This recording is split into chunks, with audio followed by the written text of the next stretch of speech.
A gente segue então com a análise do debate presidencial de ontem. No terceiro bloco, as perguntas voltaram a ser de candidato para candidato. Lula se irritou em um embate com Padre Kelmon. Após sucessivas interrupções por parte do petista, Bonner faz uma intervenção, mas ainda é possível ouvir os gritos do ex-presidente ao fundo. O senhor é responsável pela corrupção no Brasil. Todos nós sabemos que o senhor cometeu esses atos aí, porque o senhor é um descondenado. O senhor é um descondenado. O senhor não deveria nem estar aqui como candidato a presidente da República. Por que o senhor está aqui? O senhor sabe por quê? A população precisaria saber a verdade, mas o senhor é cínico, mente, o senhor é um ator. Mente o tempo todo. Você. Como é que o senhor irresponsável. O senhor deveria respeitar um padre. Você é padre, tá fantasiado, rapaz. Fantasiado? Me respeite. Senhores, por favor. O senhor deveria me respeitar. Você é padre ou tá fantasiado? Senhores, por favor, nós vamos cortar os microfones dos senhores e eu peço desculpas ao público pela cena que neste momento está se desenrolando aqui, porque, infelizmente, não está havendo o cumprimento de um ordenamento que tinha sido feito de uma combinação de todos os candidatos. Padre Kelmon tem 28 segundos para concluir. Deveria falar a verdade para as pessoas e não mentir. O senhor falou em vídeos que está na internet que o senhor não precisa de padre, que padre tem que ficar no lugar dele na igreja. O senhor é amiguinho de Ortega, o senhor é amiguinho do Foro de São Paulo, fundador do Foro de São Paulo, junto com Fidel Castro. Vocês mentem o tempo todo para o povo. Vocês não acreditam no cristianismo, porque vocês não vivem o cristianismo. Vocês perseguem os cristãos. Tem bispo da Igreja Católica Romana preso do seu amigo Ortega. Em nova chance de perguntar ao candidato Padre Kelmon, Soraya Tronic optou por mandar um abraço. O tema é livre. 30 segundos para a pergunta, por favor. Considerando que assim quis o destino, eu vou aproveitar, mandar um abraço para o padre Antônio Nacoldi, que foi padre da igreja sírio-ortodoxa de Campo Grande, Mato Grosso do Sul, que me casou. O casamento deu certo, padre Antônio, um beijo enorme para o senhor. O senhor, sim, padre da segunda igreja sírio-ortodoxa mais antiga desse país. Um grande abraço, meu carinho, meu amor, por tudo que o senhor fez. Bom, enfim, vamos discutir o Brasil. E eu quero saber quais são... Você, Ana? Ô, Vitor, é até difícil ver essas duas senadoras, porque vai dando uma vergonha alheia, né? Ela gastou 1 minuto ou 30 segundos, não sei, para uma pergunta num debate presidencial, num debate de presidenciáveis, para mandar um beijo para o padre da paróquia, da igreja dela, né? É inacreditável o que nós vimos ontem. Eu sei que temos que falar dos candidatos que podem chegar aí ao segundo turno. Estamos falando do atual presidente Bolsonaro e do ex-presidente, ex-presidiário Lula, mas eu fiquei muito chocada com o nível de elementos que estão no nosso Congresso, representados ontem através da senhora a Simone Tebet, que falou ontem também que 3.000 árvores são derrubadas por minuto. De onde ela tirou esse número também, ninguém sabe. Então, ontem eu fiquei bastante impressionada com o nível, né, dos nossos parlamentares, aqueles que estão parlando em nosso nome.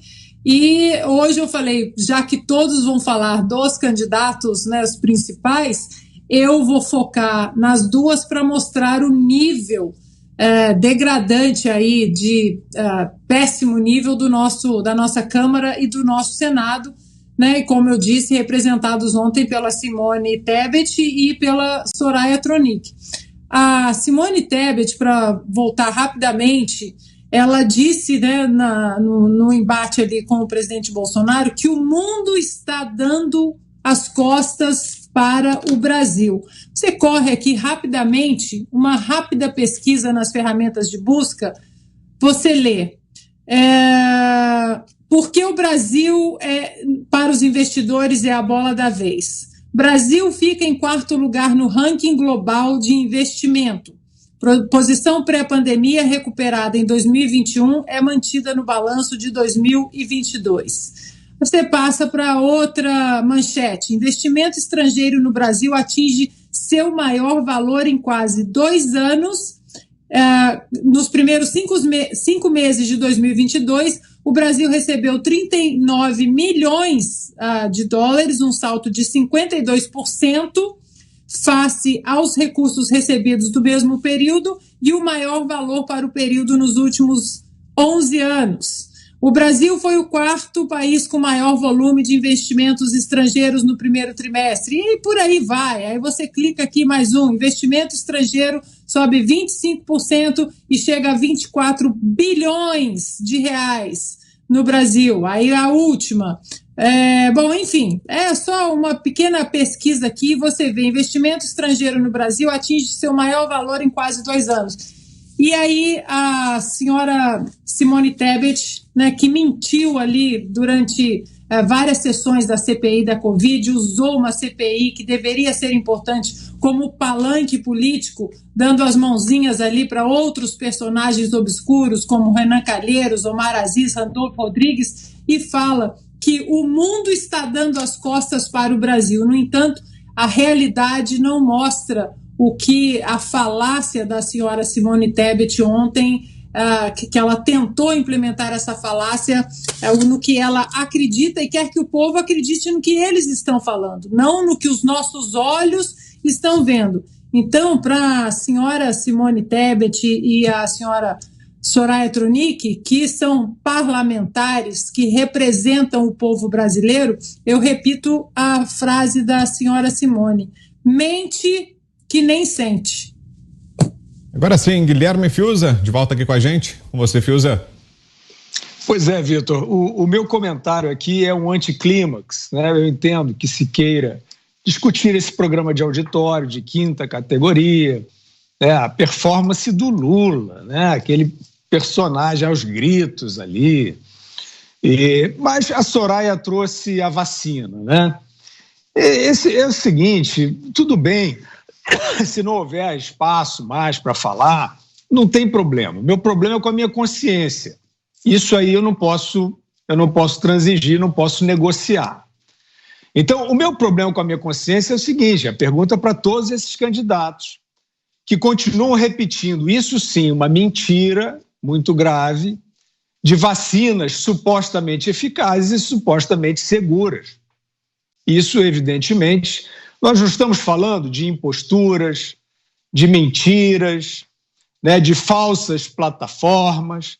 Isso aí, senhoras e senhores, é o centro da falsidade.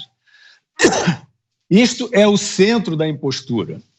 Isto é o centro do cinismo. Isto é o centro da dissolução da sociedade. Porque, de repente, os parâmetros de saúde foram aviltados. Onde é que estão de onde saíram esses parâmetros? Alguém consegue, o William Bonner, né? O William Bonner é o porta-voz disso. Não tenho nenhum prazer de falar isso, não. Sempre torci pelo Bonner, por todos esses profissionais, pela Globo.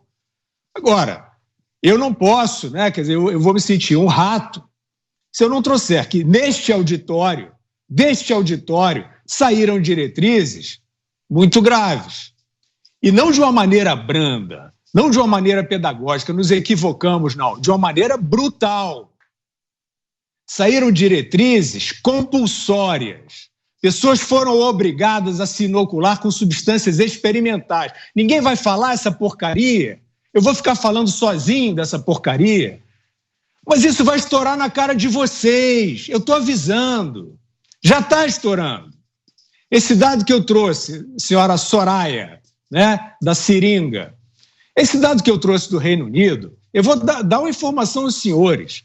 O Reino Unido decidiu parar de vacinar criança com essa vacina experimental de Covid depois de constatar um excesso de óbitos na faixa de 5 a 9 anos de idade, no período da inoculação. Como eu não sou leviano, como os outros aí têm sido, para afetar segurança de vacina, eu digo, eles pararam o programa de vacinação e isso precisa ser investigado.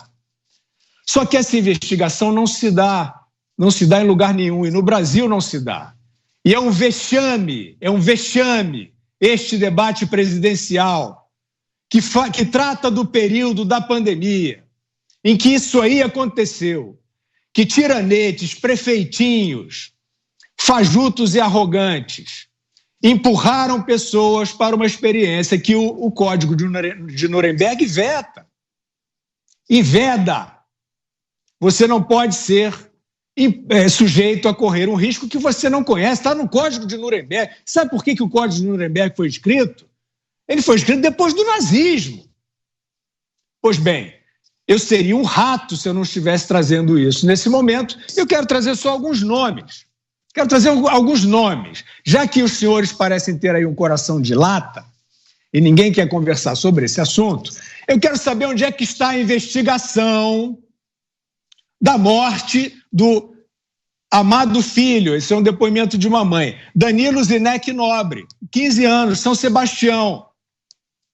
A Anvisa já investigou, já descartou a causalidade da vacina. O Danilo morreu, tomou Pfizer em 24/8 e 19/10. Ele morreu com AVC hemorrágico, um tipo de efeito adverso descrito na literatura da vacina e na autoridade regulatória. Vocês não querem nem investigar essa mãe dilacerada, vocês não querem nem investigar, vocês não querem nem ouvir falar, vocês não querem nem ouvir falar da Letícia Balzan Martinez, de 23 anos. Todos esses que eu estou descrevendo aqui são jovens, saudáveis, nunca tiveram nada e morreram depois de se vacinar. Hein, Bonner? Morreram depois de se vacinar. Já deu no Jornal Nacional isso? Saiu alguma vez? Pelo menos a dúvida. Você não tem nem essa dúvida, Bonner. Você não tem nem essa dúvida sobre o Felipe Cardoso, de 15 anos, de Londrina. Mesma coisa, vacinação, efeitos adversos compatíveis com a literatura e morte. Onde é que estão os laudos para dizer, não foi isso? Ele vivia muito bem, ele não tinha nada, e veio a vacina e ele subitamente morreu. Não há, eu posso afirmar, e tem diversos outros nomes, eu preciso encerrar meu comentário, não há, eu estou afirmando, não há o laudo conclusivo sobre essas mortes. E eu quero avisar as senhoras e senhores irresponsáveis que isso está explodindo no mundo todo. Eu não sou um maluco aqui no Rio de Janeiro falando disso, não. Isso está explodindo no mundo todo. Cientistas absolutamente categorizados, credenciados, que estão calados por esse esquemão. Isso não é uma teoria conspiratória. Adoraria que fosse, e parece, mas não é.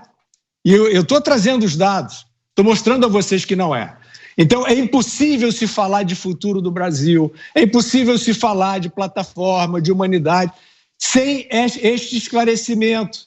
Porque qualquer intenção, qualquer plataforma, a gente está preocupado com o STF, que a gente fala todo dia, mas é isso que o STF está fazendo, não é isso? Ao arrepio da sua finalidade, da sua função da Constituição, eles estão fazendo o que querem. Foi o que nós vimos na pandemia, em relação às supostas medidas de segurança sanitária, propagadas pelo senhor William Bonner como algo eficaz, sem poder dizer. E eu estou fazendo o serviço,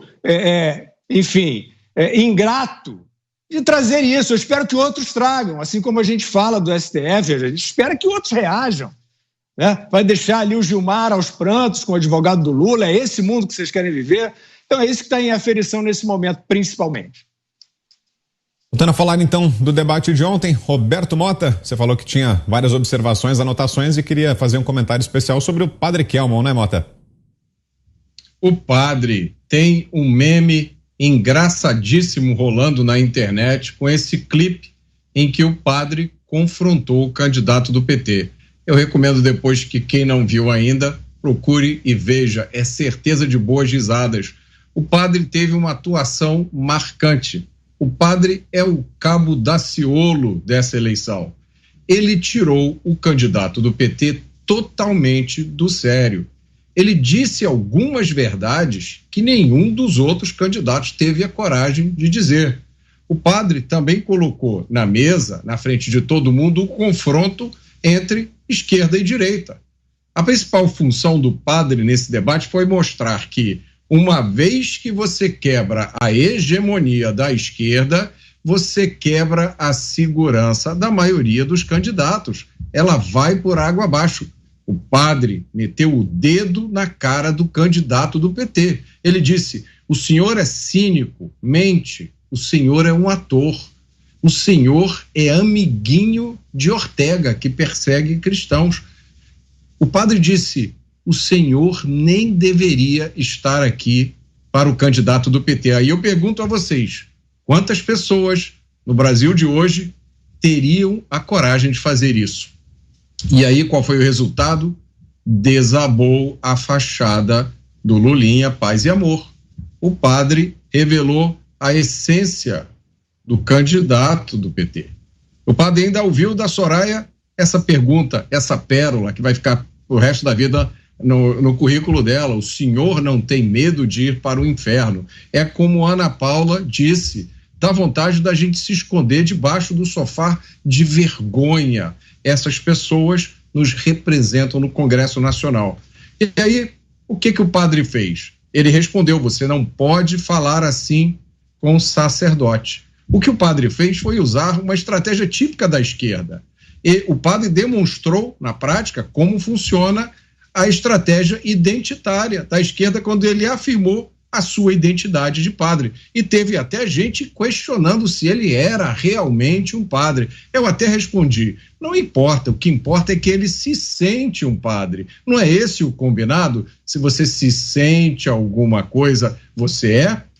Acontece que o padre é padre mesmo. E ele usou a lógica da esquerda contra ela. Os memes que estão circulando na internet são uma medida disso. As pessoas podem entrar nas redes sociais agora e comprovar a intolerância religiosa vinda justamente das pessoas que se classificam como as mais tolerantes, que pedem respeito pela religião dos outros. Essas pessoas estão agora atacando o padre nas redes sociais. Inclusive, o candidato do PT, se eu não me engano, chamou o padre de fariseu em rede social, disse que o padre era um ator, que estava fantasiado. O que a gente tem a impressão é o contrário, de que quem está fantasiado de candidato a presidente é o candidato do PT.